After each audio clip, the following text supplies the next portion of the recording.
The taxi abandoned me on a forgotten country road, vanishing into the rising fog as if fleeing a nightmare.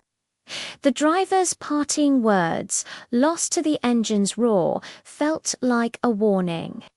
Before me stood Blackstone Hall, a skeletal ruin against the bruised sky. Its windows were vacant eyes, its roof a caved-in chest, and ivy clung to its stone spine like desiccated veins. A shiver of pure dread tried to take hold, but I forced it down. I was here for answers. 2 weeks ago, my mother passed away. She left me a single ornate key and a letter, her handwriting a frantic scrawl. You must return to Blackstone. The whispers have woken again. You are the last Hensley End, what began in the well. I'd never seen this place. It was a forbidden name in our home, a subject that brought a curtain of silence down whenever mentioned. My father, who disappeared from my life long ago, had only ever called it the house that hates blood. And now, here I was, suitcase in one hand, key in the other, with cold rain beginning to seep into my hair. The iron gate shrieked in protest as I forced it open, its cry echoing in the unnatural quiet. Stepping inside Blackstone Hall was like plunging into water. The air wasn't just old. It was heavy, thick, with a presence that felt like it was listening. Each footstep I took was a duet, my own sound, followed a split second later by a perfect, ghostly mimicry from the house itself. I dropped my bag in what I assumed was the parlor, my gaze immediately drawn to the portrait looming above the grand, cold fireplace. A man stared out from the canvas. He was dressed in a severe black suit, his eyes a pale, unnerving grey, his expression unsettlingly vacant. A tarnished brass plate beneath the frame read, Edwin Hensley, 1894 to 1921. My great-grandfather.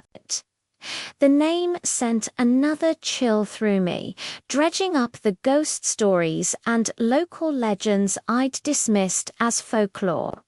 They said Edwin Hensley constructed Blackstone Hall on the scorched foundations of an ancient monastery, one that had burned to the ground during a plague centuries ago. The tale gets darker.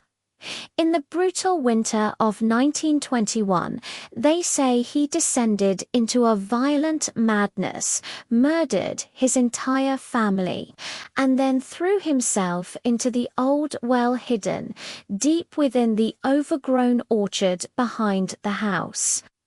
The villagers swear that on nights with a full moon, you can still hear the well whispering his name. I tried to push the morbid story from my mind as I started to unpack, needing some semblance of normalcy in this oppressive place. But as I glanced through a grimy, cracked window, my heart froze. Out in the orchard, I saw it a flicker of movement. Something tall and unnaturally pale, gliding silently between the skeletal apple trees. I told myself it was just the fog playing tricks on me, a figment of my overactive imagination fueled by local myths. But as night fell, the house truly came alive. It began to breathe, not with the wind, but with a sound that seemed to emanate from its very structure, a long, mournful sigh that travelled through the walls, a soft, sibilant whisper that slithered along the wooden beams above it. It was a sound that made the hair on my arms stand on end. By midnight, the subtle noises coalesced into something unmistakable, a voice.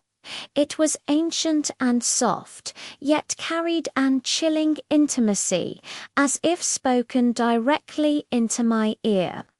It didn't come from the hallway, or the floorboards, or the rattling windows. It came from the deep, dark throat of the fireplace, from the shadows where the portrait of Edwin Hensley watched over me, and what it said stopped my breath. "Welcome home, Clara." The voice was not just in the room, it felt like it was inside my head, a cold, familiar echo from a past I never knew. The whispers my mother feared were no longer just whispers. They had found their voice, and they knew my name.